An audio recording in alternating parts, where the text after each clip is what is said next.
fazer a leitura em Eclesiastes capítulo 12, do versículo 8 até o versículo 14. Diz assim a palavra do Senhor: Vaidade de vaidade, diz o pregador, tudo é vaidade. O pregador, além de sábio, ainda ensinou ao povo o conhecimento, e atentando e esquadrinhando, compôs muitos provérbios.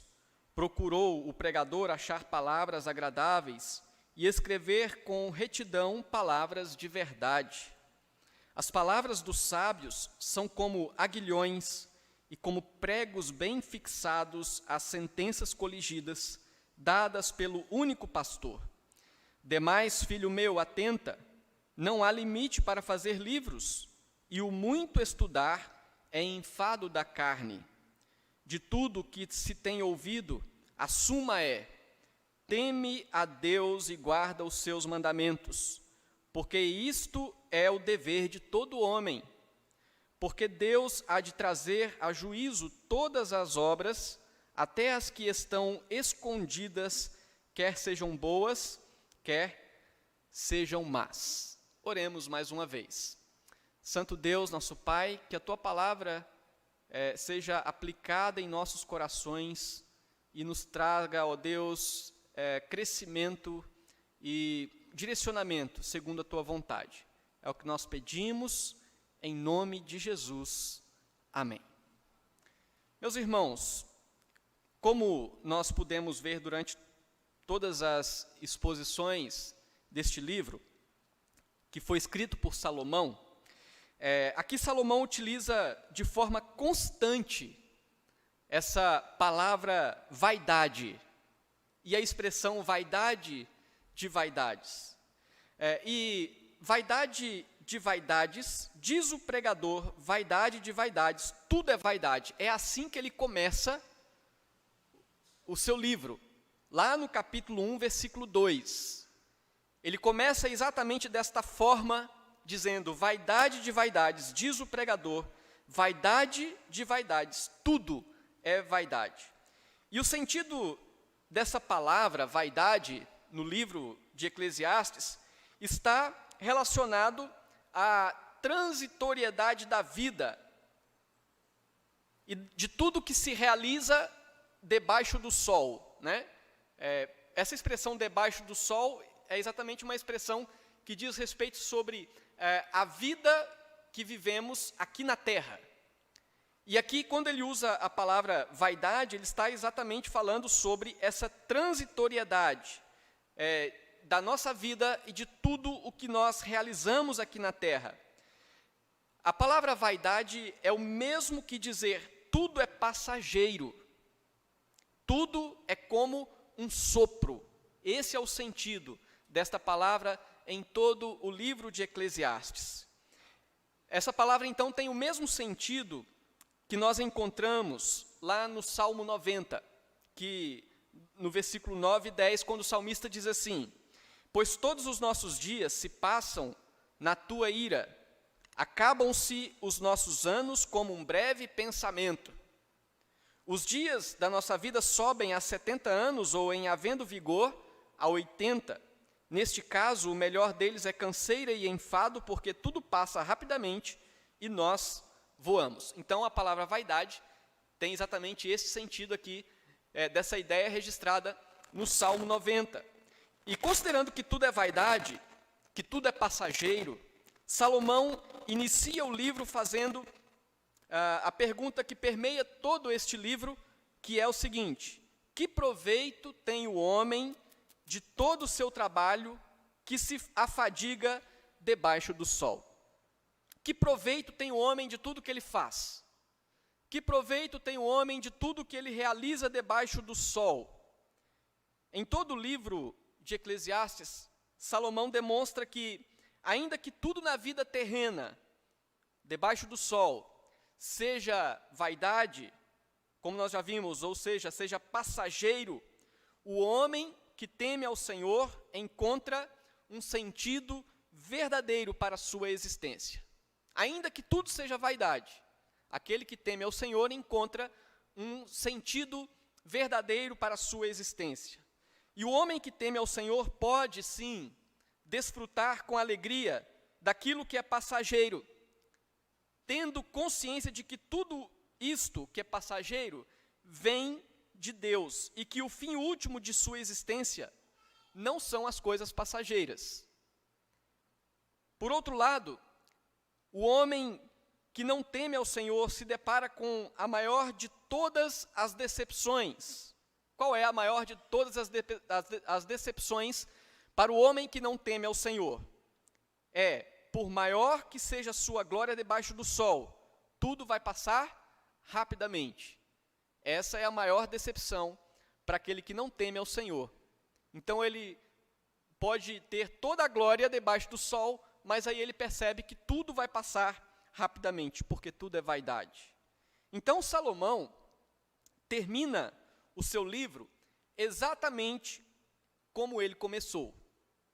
Ele reafirma que tudo na vida terrena é vaidade, é o que diz aí o versículo 8, vaidade de vaidade, diz o pregador, tudo é vaidade. Então ele termina o seu livro como ele começou, reafirmando que tudo é passageiro. Nas palavras finais aqui do livro de Eclesiastes, Salomão reforça que seu objetivo era ensinar aos servos de Deus algumas lições importantes, e aqui eu quero destacar pelo menos 4 lições que ficam claras para nós em todo o ensino do livro de Eclesiastes. Primeiro, a lição que Salomão ensina é como enfrentar a vaidade da vida. A segunda lição, segundo ensino, é que a vaidade da vida terrena não significa que a existência humana seja sem sentido. Inclusive tem uma filosofia chamada niilismo, de um filósofo chamado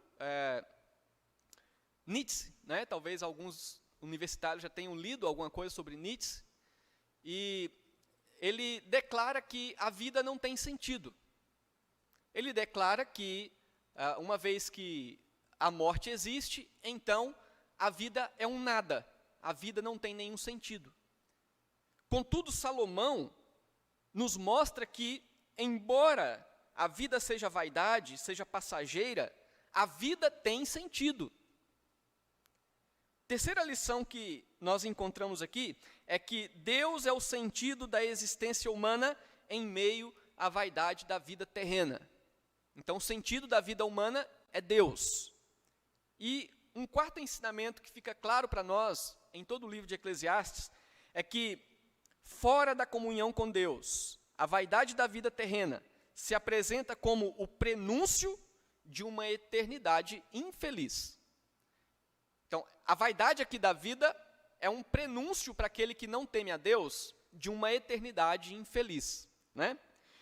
E tendo isso em mente, nós queremos compartilhar, à luz desse texto que nós pudemos ler hoje, as conclusões do livro de Eclesiastes a respeito da vaidade da vida. Nós vamos ver aqui 2 conclusões que esse texto nos apresenta sobre a vaidade da vida à luz do que é visto no livro de Eclesiastes. A primeira conclusão que nós encontramos aqui é que a vaidade da vida deve ser enfrentada com o auxílio da sabedoria de Deus. Como enfrentar a transitoriedade, a vaidade da vida terrena? Ela deve ser enfrentada à luz, com o auxílio da sabedoria que vem de Deus, né? Então, neste resumo, Salomão se denomina como sábio.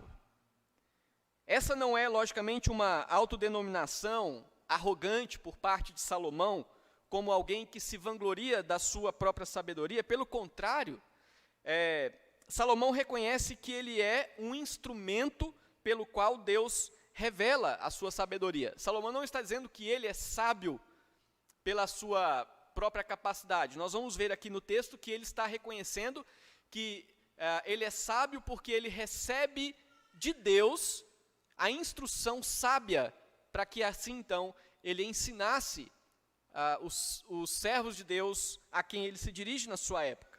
Então, a sabedoria revelada por Deus foi transmitida por Salomão para dar conhecimento. Confere comigo aí no versículo 9, quando ele diz: o pregador, além de sábio, ainda ensinou ao povo o conhecimento. Através da sabedoria que Deus deu a ele, instruindo, ele então traz essa sabedoria e o conhecimento àqueles que tiveram acesso aos seus ensinos. E, logicamente, nós hoje, tendo acesso aos ensinos passados por Salomão, nós estamos tendo acesso a este conhecimento. Então, nós vemos aqui que o livro de Eclesiastes não é um amontoado de palavras sem sentido, mas é o resultado de um trabalho criterioso no qual as palavras e os ensinamentos aqui presentes neste livro descrevem exatamente a realidade da existência do ser humano em relação ao seu Criador. Se nós olharmos aí, ainda na continuação do versículo 9, o texto diz: e atentando e esquadrinhando. Então, são duas palavras que demonstram um cuidado de Salomão ao escrever tudo o que ele escreveu. Ele atentou, ele esquadrinhou, e ele compôs muitos provérbios. Procurou o pregador achar palavras agradáveis e escrever com retidão palavras de verdade. Tudo que se encontra escrito no livro de Eclesiastes foi dado por Deus e foi escrito de forma cuidadosa e criteriosa para se atingir os objetivos de ensinar ao homem a respeito da vaidade da vida e como encontrar sentido para a vida em meio à vaidade da vida terrena. Os pastores usavam varas pontudas para conduzir o seu rebanho, e essas varas são chamadas de aguilhões, né? São varas que têm uma ponta fina para guiar suas ovelhas pelo caminho certo. E essas varas pontudas geravam um desconforto para aquela ovelha que começava a sair do caminho, mas aquele desconforto gerado por aquela vara pontiaguda, que não machucava, mas trazia aquele desconforto que levava a ovelha a perceber que ela estava no caminho errado, então ela voltava para o caminho certo. E as palavras de sabedoria inspiradas por Deus são como aguilhões. Através dessa palavra, ou dessas palavras, o único pastor guia as suas ovelhas. A verdade causa desconforto, mas mostra o caminho certo. Quando nós lemos o livro de Eclesiastes, às vezes nós encontramos algumas verdades que às vezes incomodam, que doem, como, por exemplo, dizer que por maior que a pessoa ajunte riquezas na terra, ele vai morrer e tudo vai ficar. Essa é uma verdade que incomoda. É como o aguilhão na mão do pastor, que incomoda aquela ovelha que às vezes está pensando algo diferente, então essa verdade incomoda e traz de volta para o caminho certo. Nós podemos ver isso aí no versículo 11, quando o texto diz: as palavras dos sábios são como aguilhões. As palavras usadas por Deus no livro de Eclesiastes, certamente como em toda a Bíblia, são como aguilhões. São como aquelas varas na mão do pastor para guiar a ovelha no caminho certo. E também outra figura interessante que nós encontramos aqui é que os pregos são usados para fixar de forma irremovível algo na madeira. Nós sabemos muito bem que um prego pregado na madeira, ali ele fica muito bem fixado e quase que irremovível. Da mesma forma, aqui as palavras de sabedoria inspiradas por Deus são usadas para fixar de forma irremovível os preceitos divinos na mente daqueles que temem a Deus. é o que diz aí que o versículo 11 ainda, depois que ele usa a figura dos aguilhões na mão do pastor, agora a figura dos pregos, diz assim, no versículo 11, e como pregos bem fixados, as sentenças coligidas, ou seja, escritas, formuladas, todas as sentenças que foram redigidas, coligidas, formuladas no livro, elas são como pregos fixados. Assim são as sentenças que alcançam a mente daqueles que temem a Deus, e ali então os preceitos de Deus são fixados, e ali ficam marcados na mente daquele que teme ao Senhor. E aí então, no final do versículo 11, diz que são dadas pelo único pastor. E aqui, essa expressão, único pastor, é exatamente o que nos dá o embasamento para dizer que toda a palavra que foi escrita no livro de Eclesiastes foi inspirada por Deus. É isso que está dizendo essa conclusão, que as palavras registradas nesse livro foram dadas pelo único pastor. A sabedoria de Salomão foi uma sabedoria usada por Deus e inspirada por Deus. Então não são palavras da própria vontade de Salomão, mas são palavras dadas pelo único pastor. Então, meus irmãos, fica também nesse texto a orientação de que, no versículo 12, demais, filho meu, atenta, não há limite para fazer livros, e o muito estudar é enfado da carne, é enfado da mente. Logicamente, já podemos descartar aqui aquela conclusão de que talvez muitos aí poderiam tirar, então vou deixar a faculdade, vou deixar a escola, não preciso ir mais na escola, porque Salomão disse que o muito estudar é enfado da mente. Né? Não é isso. A questão é que a prática de produzir livros é uma prática antiga. Mesmo naqueles momentos ou naqueles períodos de menores recursos tecnológicos, como nós temos hoje, para reprodução de material gráfico, né? Registra-se que os reis tinham grandes bibliotecas. Então, a prática de escrever livros é antiga. E, logicamente, que hoje, com toda a tecnologia que nós temos, a reprodução é ainda mais ampla, né?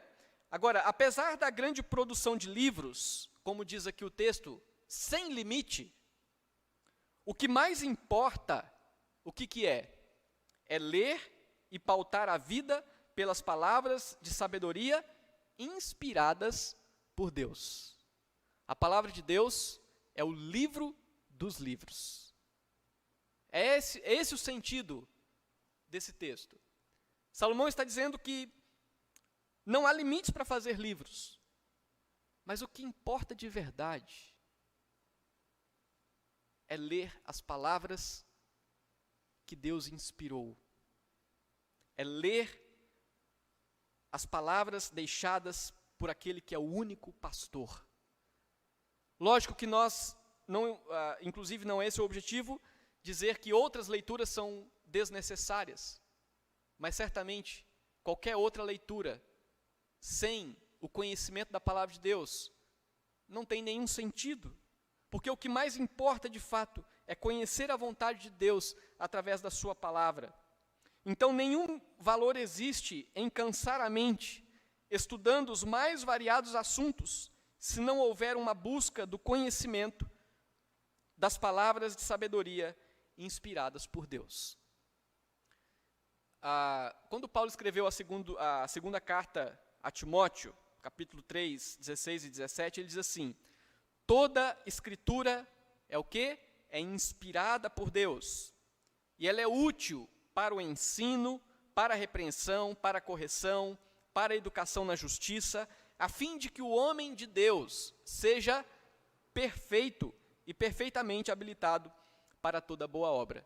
Então aqui nós entendemos, à luz do que Paulo diz a respeito disso, sobre a importância do que Deus inspirou, sobre a importância das palavras que Deus inspirou, o quanto elas são necessárias, o quanto essas palavras são importantes para a vida daqueles que temem a Deus, porque elas são a palavra de Deus.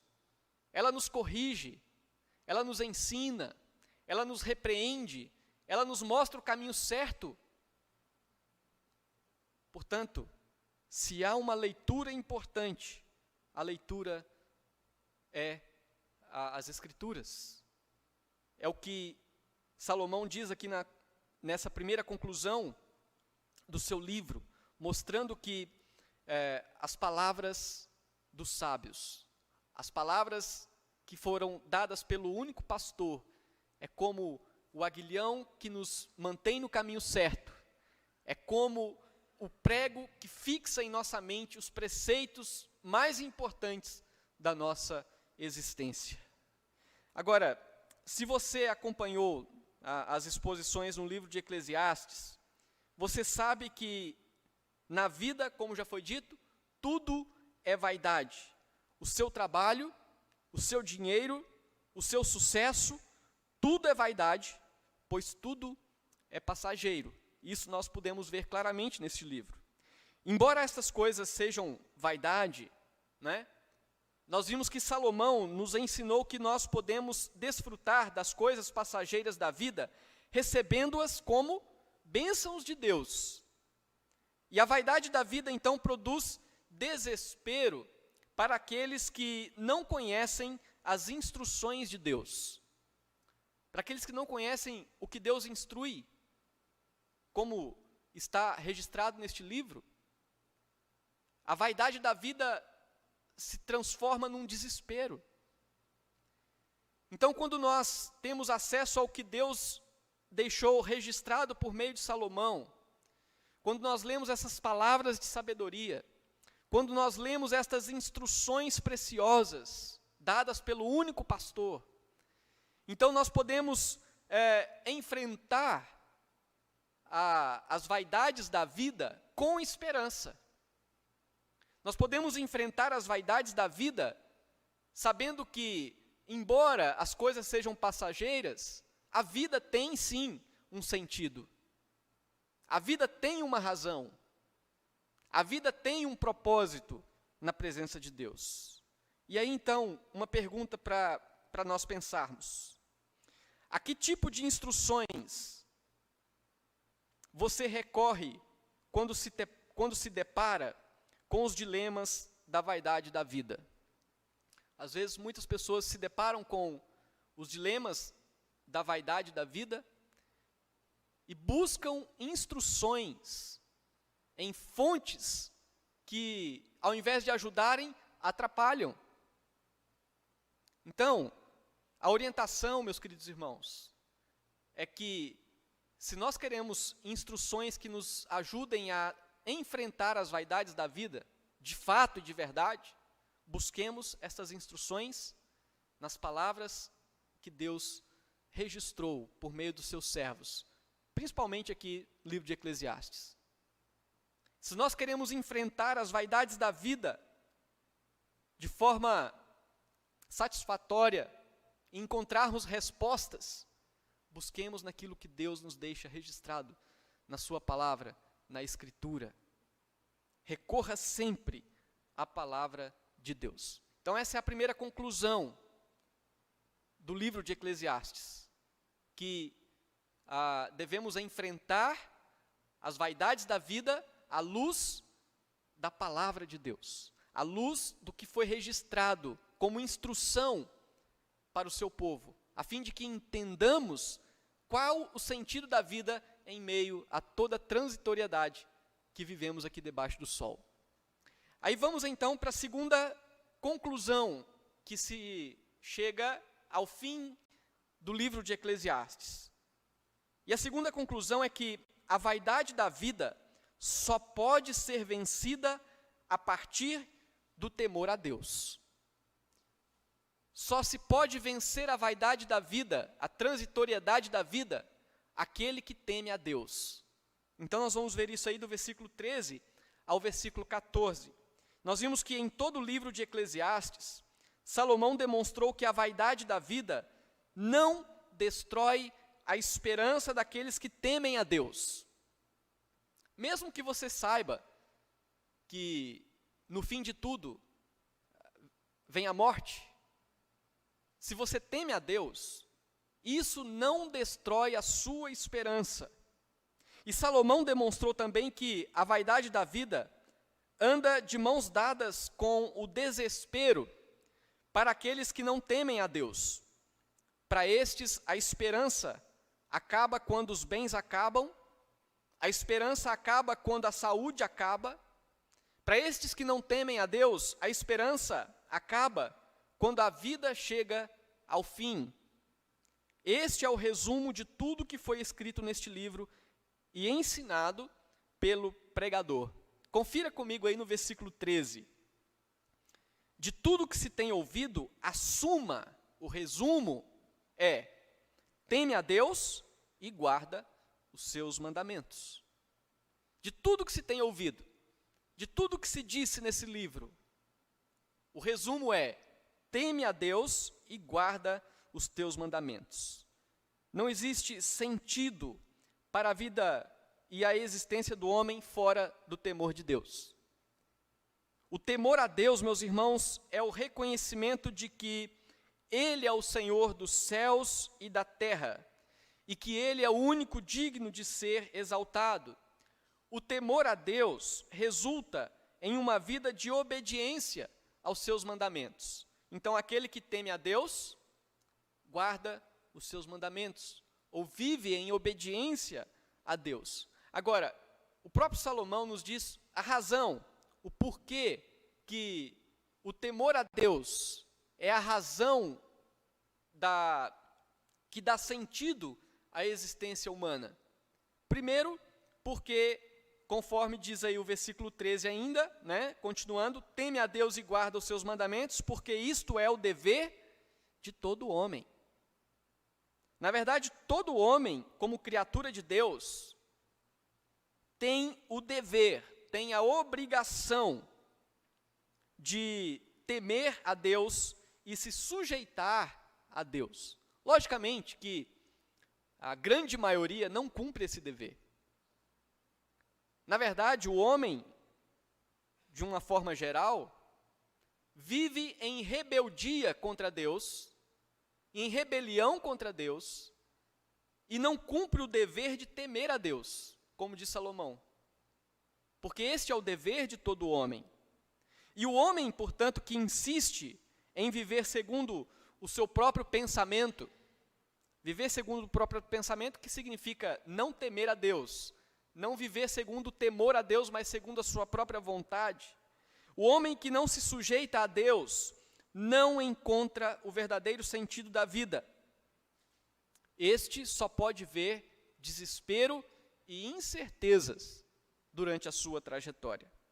Agora, ele fala que também deve-se temer a Deus e guardar os seus mandamentos, porque este é o dever de todo homem, mas existe uma outra razão, está no versículo 14. Por que temer a Deus e guardar os seus mandamentos? Porque Deus há de trazer a juízo todas as obras, até as que estão escondidas, quer sejam boas, quer sejam más. Aqui então nós entendemos que a vida do ser humano, queira ele ou não, aceite ele ou não, está associada a um Deus verdadeiro, a um Deus criador. Até mesmo aqueles que se declaram ateus, dizem não existir um Deus, queiram eles ou não, a vida deles está associada a um Deus criador. E de tudo que o ser humano faz, de tudo que o homem realiza, ou até mesmo deixa de realizar durante toda a sua vida, diz o texto que ele prestará contas a Deus. O que diz aqui? Que Deus há de trazer a juízo todas as obras, até as que estão escondidas, quer sejam boas, quer sejam más. A vida não é destituída de sentido. E o sentido está no fato de que, embora a existência humana termine na Terra, ela continua por toda a eternidade. Então, meus irmãos, a vida é passageira, ela é transitória, aqui debaixo do sol. Mas a vida é eterna. O ser humano morre aqui, mas a sua existência continua. A sua alma não morre. O ser humano continua existindo por toda a eternidade. E o que Salomão está dizendo é que o ser humano precisa temer a Deus, porque quando a sua vida terminar aqui, Deus trará a juízo todas as suas obras. Todo ser humano há de prestar contas diante de Deus, o Criador. É um grande erro viver à luz de pensamentos como comamos e bebamos porque amanhã morreremos. A ideia de que devemos, então, aproveitar a vida de qualquer forma, porque amanhã morreremos e aí então tudo se acaba. Só que amanhã morreremos, mas as coisas não se acabam. A nossa alma permanecerá existindo. E segundo o escrito da palavra de Deus, na volta de Cristo, todos ressuscitarão e habitarão a eternidade com seu corpo ressurreto. Os que creram em Cristo ressuscitarão para a vida eterna, mas os que rejeitaram a Cristo, os que não temeram a Deus, ressuscitarão para condenação eterna. Então, essa ideia de que a vida acabou aqui, não existe mais nada, é apenas uma forma das pessoas que não querem ter um compromisso com Deus, tentar trazer algum alívio para sua mente, como quem diz, não existe nada depois desta vida, então vivamos como nós assim bem quisermos. Por natureza, todo homem é devedor a Deus. Não há justiça própria nos atos dos homens pecadores, de forma que, ao prestar contas a Deus, o que todo homem merece é a condenação. Então, quando nós pensamos o ser humano diante de Deus, prestando conta da sua vida aqui na terra, todos merecem a condenação. Agora, a única forma, meus queridos irmãos, de o ser humano não ser condenado diante do juízo de Deus, quando as suas obras naquele dia forem tomadas por Deus, como diz aqui no texto, é por meio do perdão dos pecados, é por meio da justificação, por meio da fé em Cristo Jesus. Aqueles que creram em Cristo, neste dia em que Deus tomará conta das suas obras, poderá então, certamente, não por suas próprias capacidades, mas pela justificação em Cristo, não receber como resultado daquilo que ele merece a condenação, mas receber a vida eterna. A segunda carta de Pedro, no capítulo 3, versículo 7, depois o versículo 13, nos diz assim: ora, os céus que agora existem e a terra, pela mesma palavra, têm sido entesourados para o fogo, estando reservados para o dia do juízo e destruição dos homens ímpios. Ou seja, de todos aqueles que não temem a Deus. Pedro está dizendo que os céus e a terra que existem, Deus reservou um dia em que tudo chegará a um fim, e aí então serão destruídos todos aqueles que não temeram a Deus. Neste dia ao qual Salomão se refere, no dia em que Deus trará a juízo todas as obras, e serão destruídos os homens ímpios, serão condenados eternamente aqueles que não temeram a Deus. Mas aí, no versículo 13 desse texto de 2 Pedro, capítulo 3, diz assim: nós, porém, aqui uma referência àqueles que temem a Deus, uma referência àqueles que esperam em Cristo, uma referência àqueles que, embora pecadores e não mereçam nada de Deus, mas aceitaram a salvação oferecida por meio de Cristo, diz ele, segundo a sua promessa, esperamos novos céus e nova terra, nos quais habita a justiça. Neste dia, relatado por Salomão, no qual Deus há de trazer juízo todas as obras, os ímpios, aqueles que não temeram a Deus, receberão como justo juízo a condenação por causa dos seus pecados. Por outro lado, aqueles que creram, aqueles que temeram a Deus, creram na graça, creram na salvação, creram em Cristo, apesar do seu merecimento, apesar dos seus pecados que o fazem merecedores do castigo eterno, pela graça receberão a vida. Receberão a vida que está em Cristo Jesus. Então aqui, meus irmãos, nós aplicamos algumas questões a respeito desta segunda conclusão, dizendo o seguinte: não viva a vida como se as coisas terrenas fossem o fim último de tudo. Não viva dessa forma. O que define o verdadeiro sentido da sua vida não é o tanto de dinheiro que você tem. O que define o verdadeiro sentido da sua vida não é se você mora onde você gostaria de morar. O que define o verdadeiro sentido da sua vida não é se você trabalha onde você gostaria de trabalhar. Não é se você tem saúde ou não, mas o que define o verdadeiro sentido da sua vida é se você teme a Deus ou não. É isso que define o verdadeiro sentido da sua vida. Se você teme a Deus ou não. Porque é exatamente isso que define a sua eternidade. E não há nada mais importante na nossa existência do que isso. Nós precisamos entender que o mais importante em nossa vida é temer a Deus. Todos que temem a Deus vencem a vaidade desta vida terrena e continuam a sua existência eternamente, desfrutando de uma alegria que jamais acaba. Essa é a salvação dada por Deus através de Cristo aos que temem ao seu nome. Agora, como nós vimos, todos que rejeitam a Deus serão sucumbidos pela vaidade desta vida terrena, sendo lançados em uma eternidade de perdição. Se você quer um sentido pleno e verdadeiro para a sua vida, deixe de buscar esse sentido nas coisas passageiras.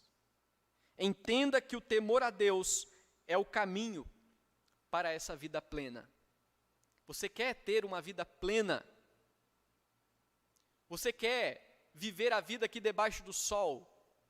Apesar da vaidade da vida, você poder desfrutar no seu coração e na sua alma de um sentimento de plena satisfação? Tema a Deus e guarde os seus mandamentos. Viva para Deus. Viva segundo os propósitos de Deus. Creia na salvação em Cristo, porque é isso que define o que é mais importante na nossa existência, que é a nossa eternidade. E aí então, nós concluímos essa reflexão de hoje, só relembrando que nesta última parte do livro de Eclesiastes, nós vemos aqui duas conclusões a respeito da vaidade da vida. A primeira conclusão é que a vaidade da vida deve ser enfrentada com o auxílio da sabedoria de Deus. Deus deu a Salomão as palavras necessárias para auxiliar os servos de Deus a enfrentarem a vaidade da vida. E nós temos acesso não apenas ao que Deus disse a Salomão, mas nós temos acesso ao que Deus disse a todos os seus servos inspirados que escreveram a Escritura. E nós precisamos nos alimentar disso. Nós precisamos nos alimentar da palavra. Porque é exatamente o ensino da palavra que nos ajuda a vencer as vaidades desta vida. A segunda conclusão que nós vimos aqui é que a vaidade da vida só pode ser vencida a partir do temor a Deus, né? Aquele que teme a Deus, ainda que sofra com a transitoriedade da vida, ele tem uma esperança eterna. Então ele vence a transitoriedade da vida através do temor a Deus. Aquele que não teme a Deus, diante do juízo de Deus, certamente sucumbirá em uma eternidade de condenação, porque rejeitou a instrução, rejeitou a obediência, rejeitou a graça deste Deus maravilhoso. Que o nosso Deus assim nos abençoe e que nós nos apeguemos dia após dia a uma vida de piedade, a uma vida de obediência a Deus. E que assim, por mais que esta vida seja uma vida de vaidades, nós tenhamos sabedoria para desfrutar do que temos aqui como bênçãos de Deus, mas que os nossos olhos e o nosso coração estejam fixos naquilo que é eterno e que nós temos acesso por meio de Cristo Jesus.